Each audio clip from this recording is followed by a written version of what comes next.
Bom dia a todos, sejam todos muito bem-vindos a mais uma manhã de estudos. Eu sou Luciane Costa e é sempre uma alegria nós estarmos reunidos aqui pelo canal do grupo Rita de Cássia no YouTube. Hoje nós vamos conversar sobre um assunto de extrema relevância, a importância da valorização da vida. Quantas vezes não achamos que a vida é curta? Quantas vezes não gostaríamos de ter tido mais tempo para realizar o que realmente traz sentido à nossa vida? Na verdade, não temos exatamente uma vida curta, mas desperdiçamos grande parte do nosso tempo. E às vezes só chegamos a essa conclusão quando já estamos nos encaminhando para o final da nossa existência.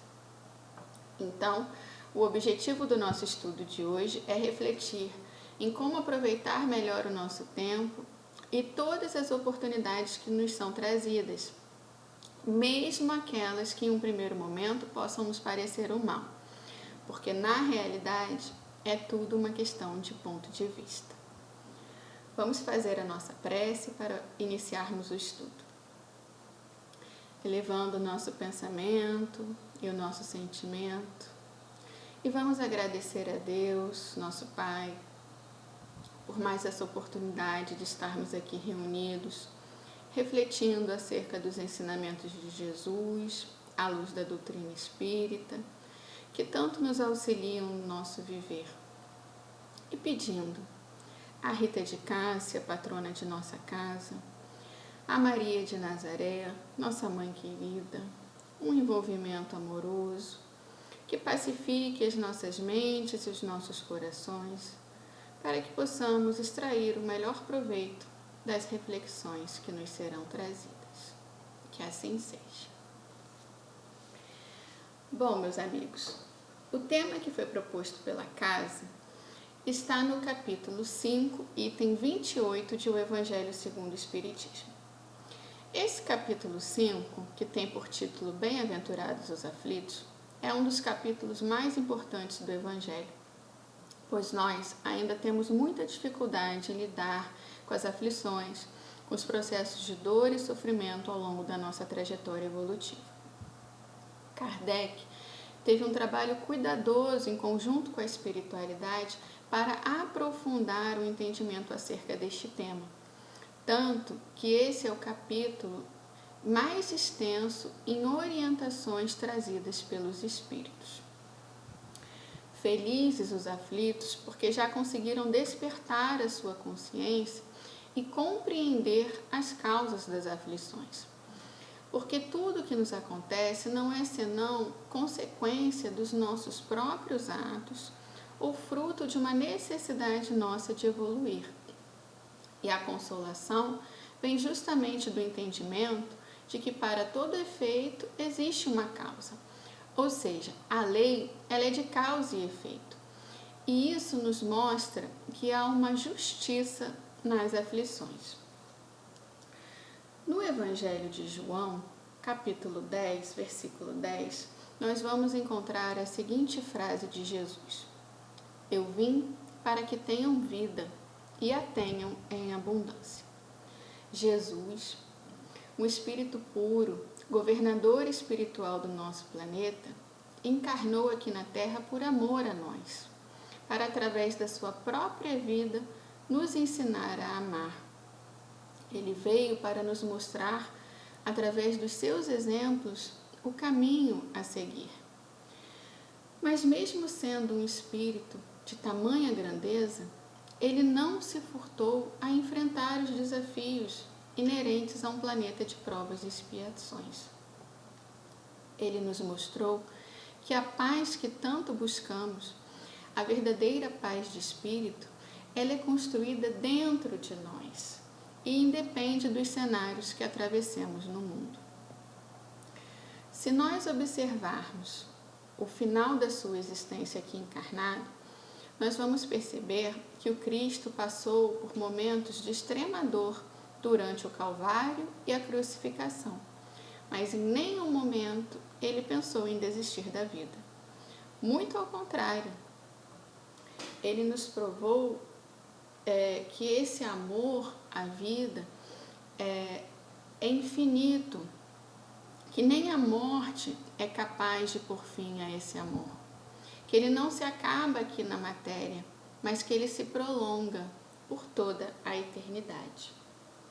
Nós somos espíritos imortais, criados por um Deus Pai amoroso, infinitamente justo e bom, que nos oferece a oportunidade da encarnação para nós progredirmos até alcançarmos a nossa iluminação espiritual. É a partir dessa compreensão que nós iremos realizar o nosso estudo de hoje.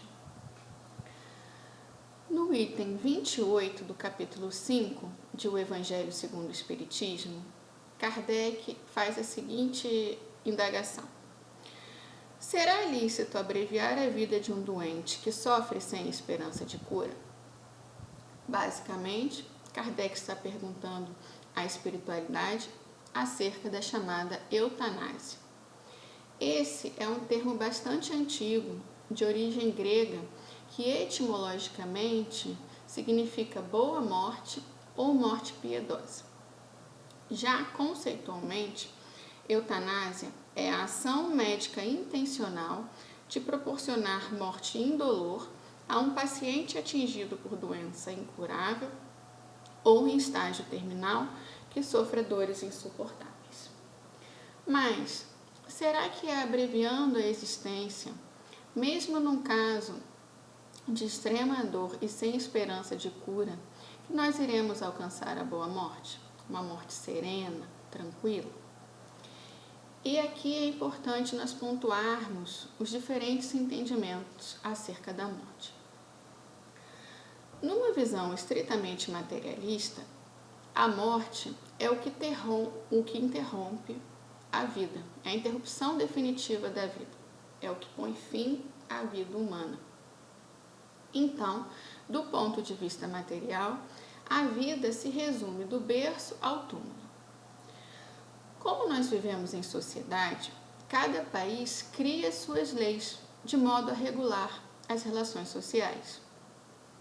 E com base no princípio da autonomia da vontade e da dignidade da pessoa humana, a legislação de alguns países permite ao indivíduo o direito de escolher o que fazer com a própria vida quando não pode mais usufruí-la de maneira digna, pois o sofrimento se faz intenso e já não existe mais esperança de cura. E isso explica por que a eutanásia é permitida legalmente em alguns países, como Holanda, Bélgica, Luxemburgo, Suíça, Canadá, em alguns estados norte-americanos como Washington, Texas, Califórnia. Recentemente, no final de 2020, a Espanha aprovou um projeto de lei que legaliza a eutanásia. E agora, em 2021, no final de janeiro, o parlamento português também aprovou a legalização da eutanásia, estando pendente somente de sanção pelo presidente da República. Hoje, no Brasil, embora não haja legislação expressa sobre o tema, a eutanásia é proibida, estando enquadrada no crime de homicídio. Mas aqui, meus amigos, é importante ressaltar que, embora a legislação de alguns países permita a prática da eutanásia, existe uma lei que está acima de todas elas e que não pode ser derrogada, a lei divina ou natural. A lei humana, ela é mutável, imperfeita, pois é criada por homens que ainda estão em processo de evolução. Já a lei divina, ela é eterna e imutável. E como nos diz a questão 614 do Livro dos Espíritos, ela é a única e verdadeira para a felicidade do homem. Ela nos indica o que nós devemos e o que não devemos fazer. E nós só somos infelizes quando dela nos afastamos. Se somos espiritualistas, compreendemos que a morte é apenas uma etapa e que a vida continua. E, se além de espiritualistas somos também reencarnacionistas, aí não só compreendemos que a vida continua, mas sabemos o quão é importante a reencarnação para o espírito. Quantas oportunidades valiosas de crescimento, de aprimoramento, são dadas ao espírito em cada encarnação. A doutrina espírita, ela tem um viés consolador, mas o seu papel primordial é o de esclarecimento.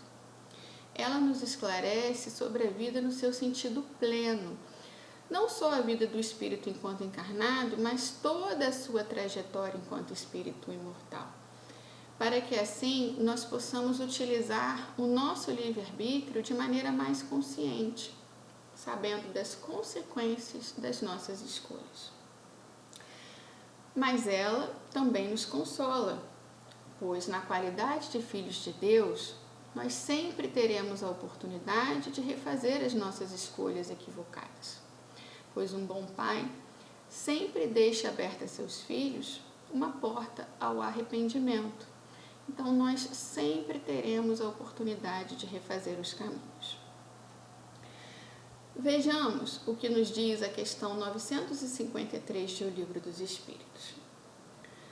Quando uma pessoa vê diante de si um fim inevitável e horrível, será culpada se abreviar de alguns instantes os seus sofrimentos, apressando voluntariamente a morte? E os espíritos respondem: é sempre culpado aquele que não aguarda o termo que Deus lhe marcou para a existência. E quem poderá estar certo de que, malgrado as aparências, esse termo tenha chegado, de que um socorro inesperado não venha no último minuto? De fato, meus amigos, é impossível para a ciência definir com precisão em que data se dará a morte. Existem alguns casos amplamente relatados pela mídia de pacientes que ficaram durante muitos anos em coma e que depois recobraram a consciência e se recuperaram. Quantos de nós já não ouvimos testemunhos de doentes que foram desenganados pelos médicos e viveram durante muitos anos? E aqui eu trago para compartilhar com vocês o exemplo inspirador de Stephen Hawking, um cientista britânico, uma das mentes mais brilhantes do seu tempo. Eu acredito que a maioria o conheça, mas para quem não o conhece, há um filme muito bom chamado A Teoria de Tudo, que conta um pouco da sua história de vida e que vale muito a pena assistir. Stephen Hawking foi diagnosticado aos 21 anos de idade com esclerose lateral amiotrófica, uma doença degenerativa muito agressiva, que não tem cura e que, via de regra, progride rapidamente. Os médicos deram a ele apenas mais 2 anos de vida. Mas mesmo diante desse cenário nada animador, ele encontrou uma maneira de ultrapassar os limites do conhecimento, ao mesmo tempo em que ultrapassava os limites da persistência. E nesse sentido, o apoio dos amigos e da família e da sua esposa foi fundamental nesse processo. Por conta da doença que o acometia, ele tinha uma saúde muito frágil e, em certa ocasião, ele contraiu pneumonia e foi internado em estado grave, ficou em coma, mantido vivo com a ajuda de aparelhos. Os médicos não acreditavam que ele iria sobreviver e deram à sua esposa a opção de desligar os aparelhos. Mas ela se recusou, pois sabia que essa não era a vontade dele. E mais uma vez, ele se recuperou. E mesmo diante de todas as limitações de ordem física, atrelado a uma cadeira de rodas, porque ele perdeu praticamente todos os movimentos do seu corpo, se comunicando através de uma voz computadorizada, pois ele perdeu também a sua fala, ele não perdeu o seu bom humor e continuou trabalhando em prol da ciência. Vejam que, apesar das limitações do corpo, ele não era um espírito limitado e deu ao mundo um grande exemplo de força, de determinação, de superação. Embora ele fosse ateu, Na qualidade de um físico genial, ele sabia a importância do tempo e valorizou cada minuto da sua vida. Teve 3 filhos e deixou um grande legado para a humanidade na área científica. Em uma das suas inúmeras palestras, ele deu a seguinte declaração: lembre-se de olhar para as estrelas e não para baixo para os seus pés. Busque achar sentido em tudo que vê. Seja determinado, supere as dificuldades. Tudo é possível. Enquanto há vida, há esperança. Stephen Hawking morreu aos 76 anos em sua casa.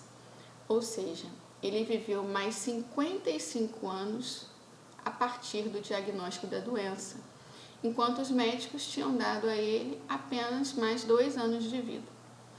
E ele fez isso usando a força de uma das únicas partes do seu corpo que não cedeu à doença, a sua mente. Então vejam, meus amigos, o quanto a nossa mente é poderosa, o quanto ela pode impulsionar a nossa vontade, que, como nos diz Leon Denis, é uma das maiores potências da nossa alma, para que nós possamos viver de maneira plena, dando sentido à nossa vida, mesmo diante das adversidades, das vicissitudes. É claro que cada caso é um caso, nós não podemos generalizar, mas o que fica evidente é que nós, seres humanos, não temos como prever o que irá acontecer. E é inegável a atuação da misericórdia divina em todas as circunstâncias, porque sempre há um aprendizado, independentemente do desfecho. Como nos diz Humberto de Campos, pela psicografia de Chico Xavier, Deus usa o tempo e não a violência para aplacar as dores humanas. Na questão 880 de O Livro dos Espíritos, os Espíritos nos dizem que o primeiro de todos os direitos naturais do homem é o de viver, e que ninguém tem o direito de atentar contra a vida de seus semelhantes, nem fazer algo que lhe comprometa a existência corporal. Nós, encarnados, não temos a visão geral. Às vezes, o espírito, ao participar do seu planejamento reencarnatório, solicitou passar por momentos de extrema dor ao longo da sua vida, ou mesmo no final da sua existência, de modo a avançar no seu processo evolutivo.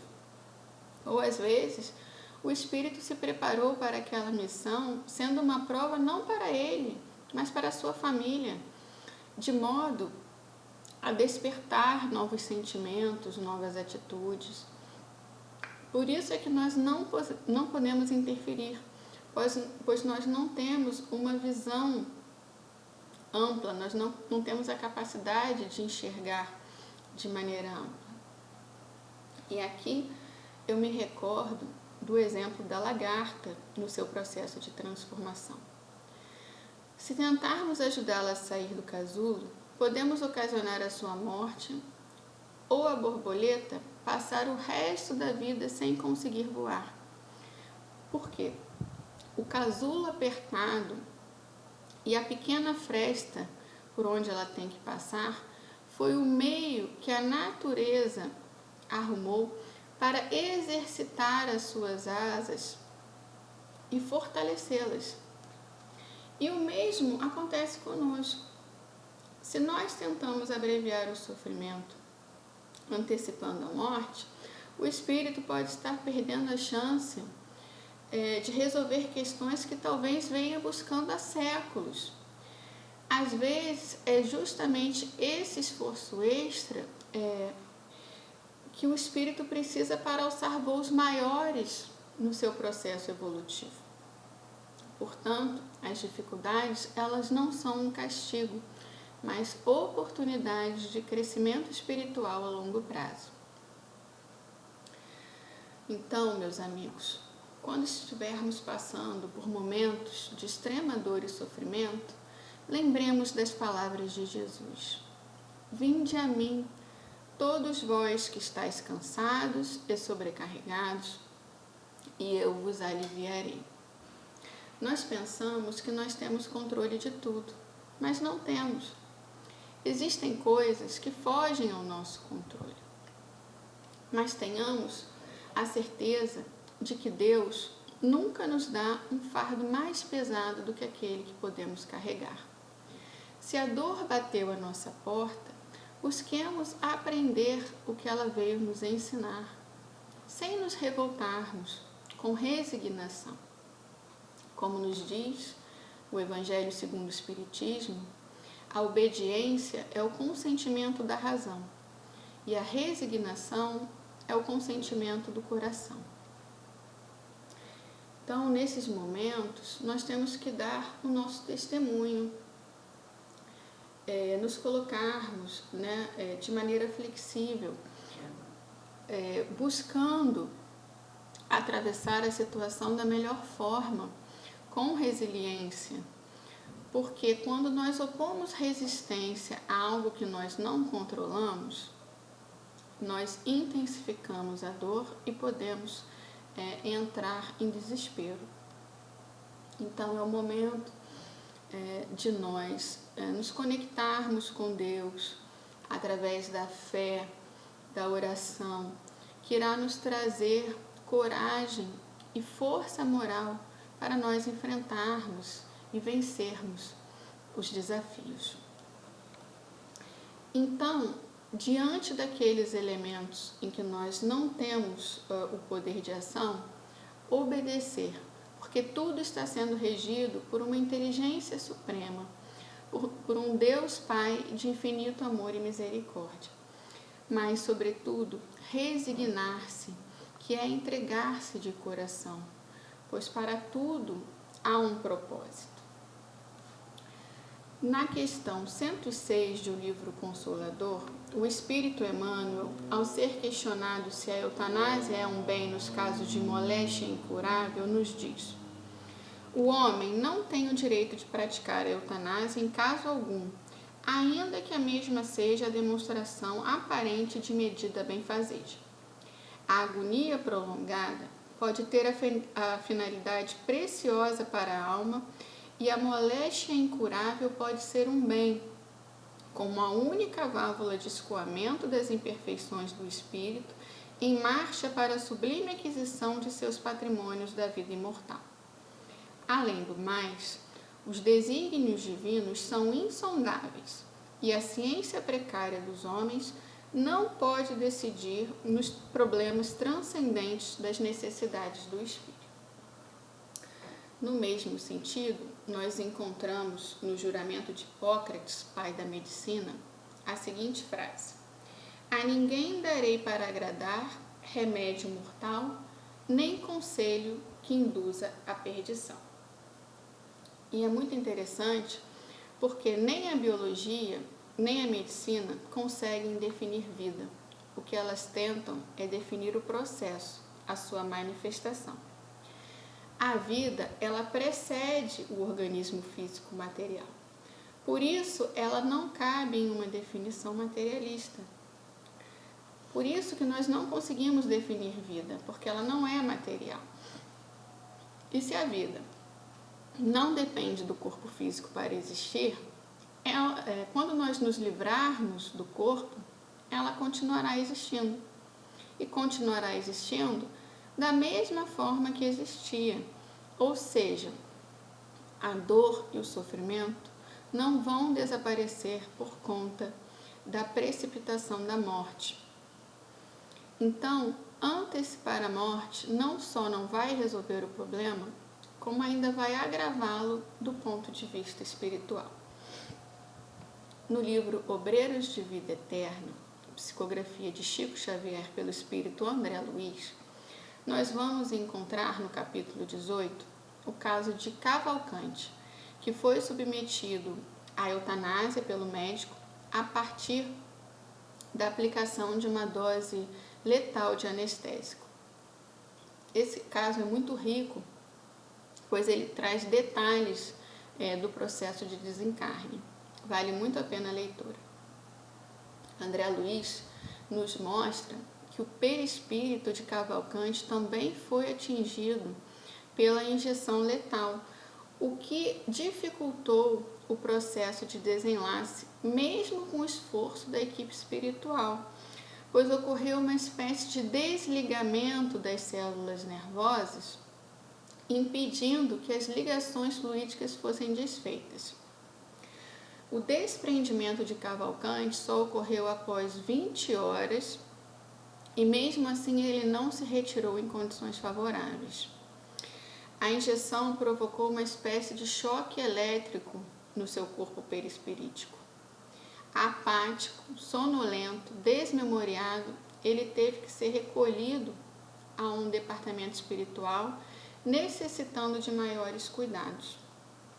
Então, meus amigos, vejam as implicações espirituais de tentar se antecipar à morte. Todos nós, quando encarnamos, trazemos conosco uma carga de fluido vital que vai se extinguindo gradualmente ao longo da nossa existência até a morte. Mas se nós interferirmos nesse processo e antecipamos o desencarne, esse fluido vital ele se mantém preso às células corporais, fazendo com que o espírito sinta graves repercussões de ordem magnética em seu perispírito. E aí, vamos aproveitar a similaridade do tema e vamos observar os relatos de algumas pessoas que tentaram suicídio e tiveram uma EQM, uma experiência de quase morte. O Dr. Raymond Moody Jr., psiquiatra norte-americano, com vários livros publicados sobre vida após a morte e experiências de quase morte, tem estudos que mostram que pacientes que tentaram suicídio, tiveram morte clínica e foram ressuscitados, passaram por experiências desagradáveis e infernais, ou seja, eles se viram em estados perturbadores.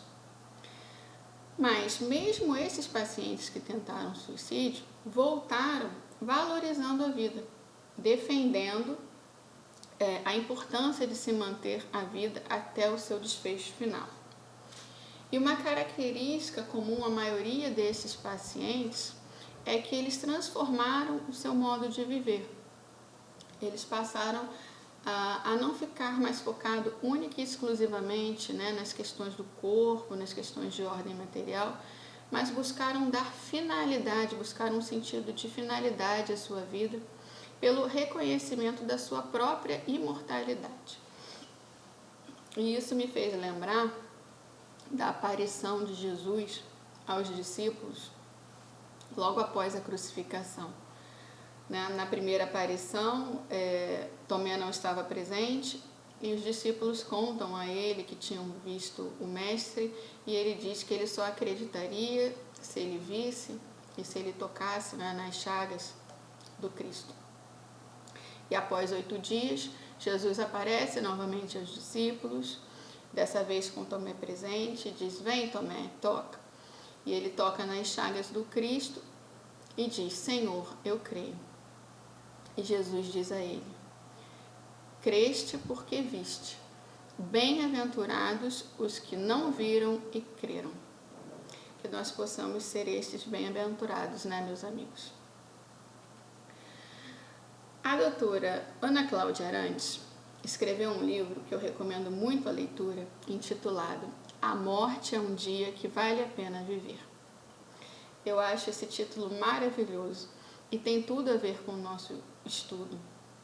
Por quê?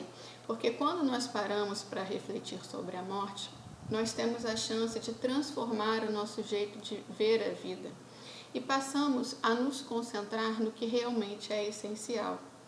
Passamos a dar mais valor ao tempo, mesmo no caso de uma doença incurável ou em estágio terminal, em que esse tempo está se escasseando. Muitas vezes é um momento propício para uma análise de percurso que ao longo da vida o indivíduo não fez, pois estava muito ocupado com questões de ordem material. São Luís, respondendo ao questionamento de Kardec, no capítulo 5, item 28 de O Evangelho segundo o Espiritismo, sobre a eutanásia, nos diz: desconheceis as reflexões que o espírito poderá fazer nas convulsões da agonia e quantos tormentos lhe pode poupar um relâmpago de arrependimento. O materialista, que apenas vê o corpo e em nenhuma conta tem a alma, é inapto a compreender essas coisas. O espírita, porém, que já sabe o que se passa no além-túmulo, conhece o valor de um último pensamento. Minorai os derradeiros sofrimentos quanto puderdes, mas guardai-vos de abreviar a vida, ainda que de 1 minuto, porque esse minuto pode evitar muitas lágrimas no futuro. E aqui, nesse comentário de São Luís, eu gostaria de me ater ao termo agonia, que também apareceu no comentário de Emmanuel. Se nós buscarmos a etimologia do grego para a palavra agonia, nós vamos encontrar luta. É o bom combate, meus amigos.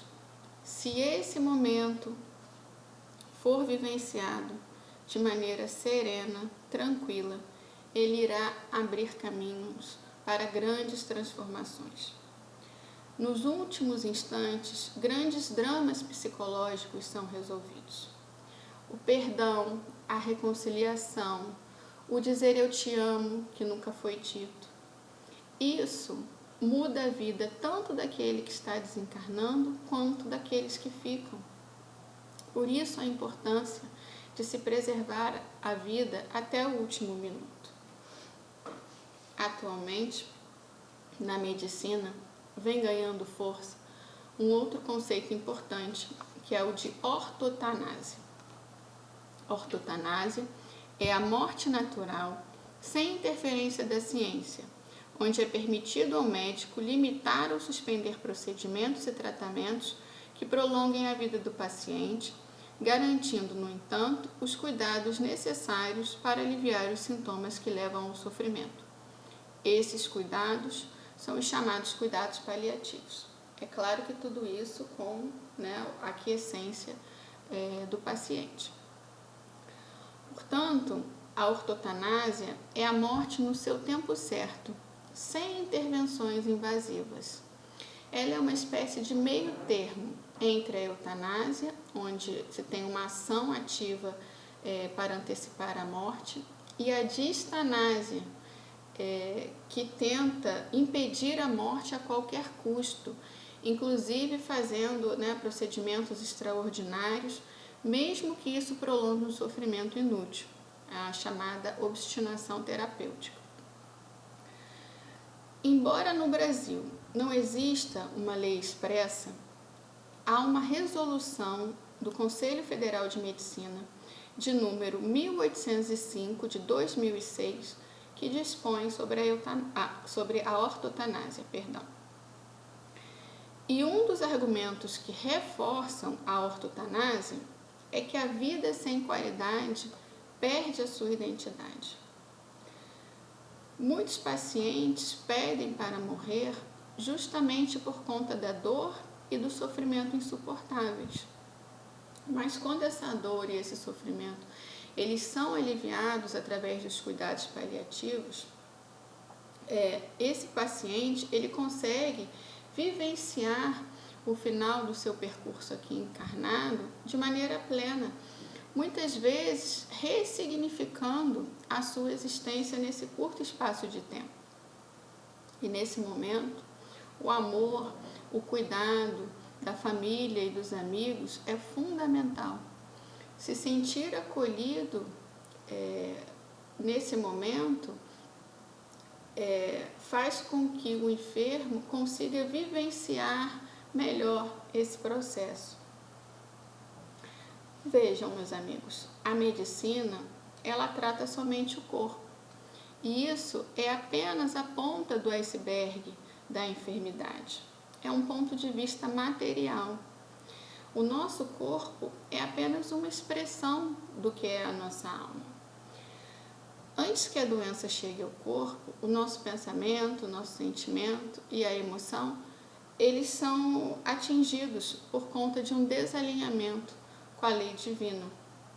O que desequilibra as células do corpo físico são as emoções desequilibradas, como a raiva, o medo exagerado, a tristeza. Então, a dor do corpo físico, ela pode ser interpretada como um chamado para que o indivíduo faça o caminho de volta para a casa do Pai, para que ele desperte e possa fazer a sua reconexão com essa dimensão espiritual, com esse nível mais profundo do seu ser. Quando nós conseguimos estabelecer essa conexão, até a forma de vivenciar esse processo é diferente. O indivíduo vai mudando o seu padrão energético, porque nós emanamos energia. Kardec chamava isso de atmosfera espiritual. Quem quiser se aprofundar mais nesse assunto, é só ler lá na Revista Espírita de maio de 1867. Então, a partir do autoencontro, nós emanamos energia de amor, de saúde, de perdão, de compaixão. E aí nós estamos caminhando para a cura. Só que em algumas situações extremas, apenas conseguimos atingir esse estado ao final da existência, em meio à dor de uma enfermidade que não trará a cura do corpo físico, mas que trará a cura do espírito para diversas circunstâncias da sua jornada evolutiva. E já nos encaminhando para o final, vamos à nossa última reflexão de hoje. Se soubéssemos que iríamos morrer hoje, estaríamos preparados? Será que nos tornamos os seres humanos que gostaríamos de ser? E nesse sentido, há uma história muito bonita de São Francisco de Assis. Certo dia, enquanto arrancava as ervas daninhas do seu jardim, Frei Leão, que o observava, lhe fez a seguinte pergunta: Irmão Francisco, se você soubesse que iria morrer hoje, o que faria? Francisco parou por um instante, suspirou, pareceu mergulhar no mais íntimo do seu ser e respondeu sereno: eu continuaria a capinar o meu jardim. E retomou a tarefa no mesmo ritmo e tranquilidade. Então, meus amigos, é importante que nós vivamos cada dia como se fosse o derradeiro. Não no sentido de temor, mas no sentido de sabedoria. Viver cada amanhecer, cada entardecer, cada hora, extraindo o melhor proveito, o maior número de aprendizado, com alegria, dando utilidade ao nosso tempo. Que possamos trabalhar de maneira digna, mas também aproveitar o tempo para fazer o bem, para estar com a nossa família, com os amigos, para sorrir, para abraçar, para amar. Que possamos fazer o nosso melhor e deixar um rastro de luz por onde passemos. Porque assim, quando a morte naturalmente nos surpreender no dobrar dos minutos, nós seguiremos em paz, com a nossa consciência tranquila de que fizemos o nosso melhor aqui na Terra e adentraremos a espiritualidade para o reencontro com os amores que nos antecederam. Vamos fazer a nossa prece de encerramento, agradecendo a Deus nosso Pai pelo dom da vida, por todas as oportunidades de crescimento que nos são dadas, Senhor. Agradecendo a Jesus, nosso Mestre querido, amigo de todas as horas, que caminha conosco ao longo da nossa jornada, nos amparando, nos dando força nos nossos momentos de aflições, para que nós possamos viver de maneira plena a nossa existência, valorizando cada minuto. Que a tua luz e o teu amor, Jesus, possam se fazer presente em nossos lares, enchendo os nossos corações de paz e de esperança. Nos proteja e nos ampare, agora e por todo o sempre. Que assim seja, graças a Deus. Muita paz, meus amigos.